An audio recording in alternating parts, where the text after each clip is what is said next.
Alright, I thought I would bring up. Hello, this is Pat Tucci. We had several problems filming this video of strange wind noise and other noises that were not even prevalent. In fact, if you look at both of these clips, there was no wind at all, yet it sounded like there was wind. We'll continue shortly.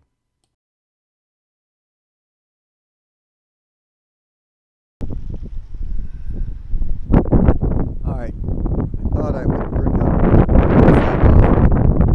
up. So let's get on with it. What you're looking at now, back from the early days, the area where the carriages and buggies pulled up with the sick and dying adults and children. It was a horrific sight. I can only imagine how bad it was. And worse than that, due to lack of information or know-how, or let alone technology, many of these people have passed, and they conveniently put the morgue on the first floor and partially in the basement. And as it filled up, they looked for other ways of dealing with it. All the rooms, everybody was put in one room. There were several rooms with babies, children, and so on and so forth in there. That just the way it is. Flus and epidemics started in the early 1900s, affected children and adults. Mostly the infants and toddlers got the worst of it. In Youngstown, thousands were stricken and hundreds died. In 1900, the many causes of death were pneumonia, tuberculosis, diarrhea, enteritis, which together with diphtheria caused 1/3 of all deaths. Of these deaths, 40% were among the children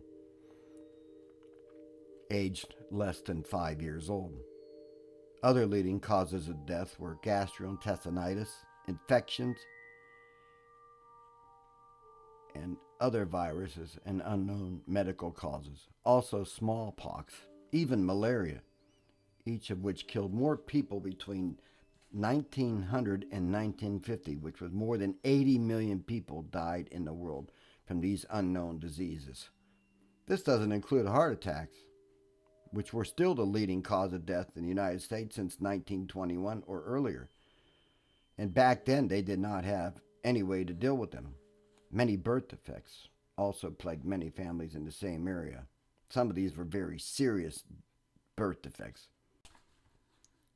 The first concerted effort of healthcare began in 1881 with the creation of the Youngstown City Hospital Association, which opened at Northside Hospital in 1883. They established a nurses' training school in 1896. The Youngstown Hospital Association also opened a Southside Hospital earlier in 1902. Northside Hospital opened in 1929, and Todd's Children's Hospital would be opened in the former YHA nursing school building on the same campus. This hospital system, in addition to Beagley Medical Center, St. Elizabeth Hospital, and Youngstown Osteopathic Hospital, composed of the healthcare options available to residents for decades. In 1985, Western Reserve Healthcare took over the building and added on to the Gypsy Lane property. In 1997, the Forum Health name was on the building during a merger with Trumbull Memorial Hospital. But if you look at the front of the building, even to this day, the front of the main building, it still says Youngstown Hospital. Valley Care Health Systems then took over the building and other local hospitals in 2011. The landscape has also seen many changes, with new buildings being added to the property. Additional wings were put on in 1947, 1959, and 1972. When Todd's Children's Hospital opened, the first in its area dedicated to children, was part of that additional work. When Northside Hospital closed, or whatever name it was given to, I think it was Stewart Hospital bought them out. In 2018, it was operating at a net loss of $45.2 million while taking in about $366.9 million in gross patient revenue with its 84 beds, 2,950 discharges per year, according to the American Hospital Directory.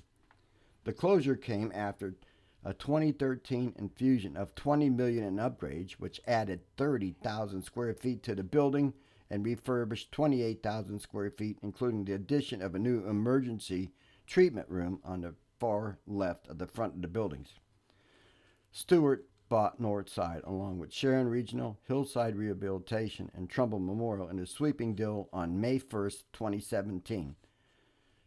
From Healthcare Systems and Community Health Systems Incorporated, based in Franklin, Tennessee.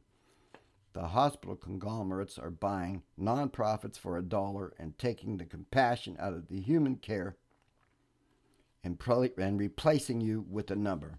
I say shame on them. Back to the wealth of employment that was brought to the Mahoning Valley from all the employees that worked in the Youngstown Hospital Association. It was a great achievement financially and medically for the area. It also created a need for restaurants and a wonderful nightlife in the local economy. Here are just a few restaurants and lounges that benefited from this. MVR in Smoky Hollow, the Avalon Gardens, and the Golden Dawn, Sabatini's Restaurant, the Living Room, the Zanzibar, the Great Gatsby, the 20th Century Restaurant. We all knew them from the famous spinning bowl salads. Palazzo's and Ambrosio's, and many, many more, were frequented by the staff and their families from the Northside staff. It was very, very great boost in the economy for all that. The county was on track. However, there was a bigger problem in the hospital.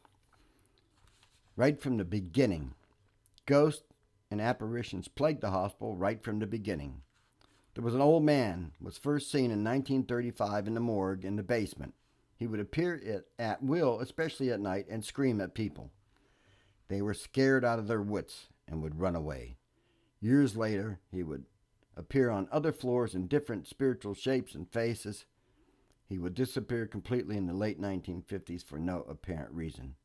Of course, nobody could even think about talking about this. A mother in 1949 with her dead baby trying to suckle and panicked very loudly, making doors close and lights blink and go out. This mostly happened on the 3rd floor. Many mothers-to-be with midwives and doctors would hear these noises and act like they weren't there. However, their expecting mothers about to give birth would see her and go into this hysterics and almost lose their own babies.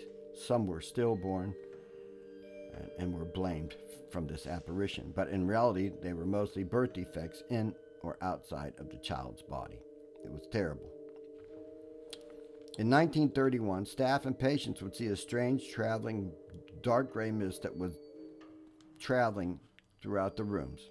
It would change to other dark colors that were very creepy. If the mist went through you, you would get feelings of dread and depression. Many patients complained about it, and it was told it was a minor gas leak and to pay no mind to it. This mist continued until the late 1940s and hasn't been seen since. Sometime later, a slime of the same nature was dripping off the bodies in the morgue. They tested it and came up with some kind of fungus, which I think was a lie, to not alarm anyone. It would reappear several times in later years. Around 1939, a patient complained about horrible nightmares that felt so real she had to be sedated.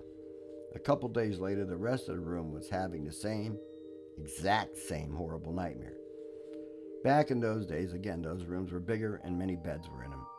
Many people were in these beds. It wasn't like it is today.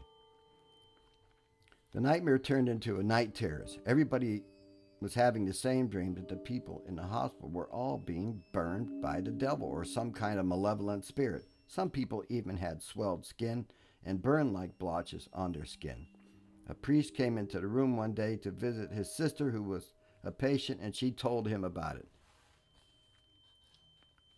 He dismissed it until other patients and nurses told him about it. It was getting all over the hospital, but nobody was supposed to say anything about it. They were all having the same dream. He left and said he would be back in a couple of hours. He never returned because he was killed in a car accident that night. Another priest he talked to beforehand, he told about it, got sick and ended up in an emergency room at the same hospital. He was in stable condition after about a week. The night terrors continued and spread to other rooms. The administrators warned everyone not to say anything about this situation. The same administrator who insisted that nobody talk to us about anybody died unexpectedly a week later at home. Another doctor contacted Reverend James McFadden to come out and take a look at things. You got to remember, in that time, there was no bishops in the Youngstown area. One of the facts is he would become the first appointed bishop of the Youngstown Diocese on June 2nd, 1943. He died 10 years later on the same date and day of the event that was going to take place. Reverend McFadden became interested in the situation and paid the patients a visit. He was shocked and appalled by all these horrible nightmares the patients were having. So he called the head of several churches and had 11 of them meet him on that floor of the hospital. He instructed them to bring necessary things for what he called an open exorcism. When they arrived, it was 11:30 p.m. and on a Friday. They changed their clothes into the right garments for an exorcism. They began at 12 o'clock a.m. Saturday, and all hell broke loose. All the power went out in the entire building, including the other building. Good thing there were many candles there. Then a heavy gray mist returned and encircled all of the patients and the priests. The would-be bishop began to wash all the priests' feet in a traditional order, going from right to left. This is symbolic of humility and love for all. When he completed it, all of the priests started to recite the rite of exorcism. Half led the prayer, and the other half answered the refrain of the prayer. They continued for almost 4 hours with anointing of holy water and oil on the patients and the entire room. And the lights came back on. After another 2 hours, the air was much lighter and the sun was rising. A giant flash-like apparition appeared for a split second, and the holy men knew that their work was a success and finished. This was all kept quiet for many years. The only one who might have mentioned it to anyone was Bishop Walsh, who might have preceded Bishop McFadden 10 years later on this very date. Most of the patients lived a very productive life, but no memory of this entire event. One would think the building would have been sanctified with so much heavenly presence and prayers and rituals that have taken place. It still wasn't over yet. Many other odd and malevolent events continued for years, some unspoken to anyone. Many private things talked about between the nurses and the doctors and the patients were all told they were dreaming of this.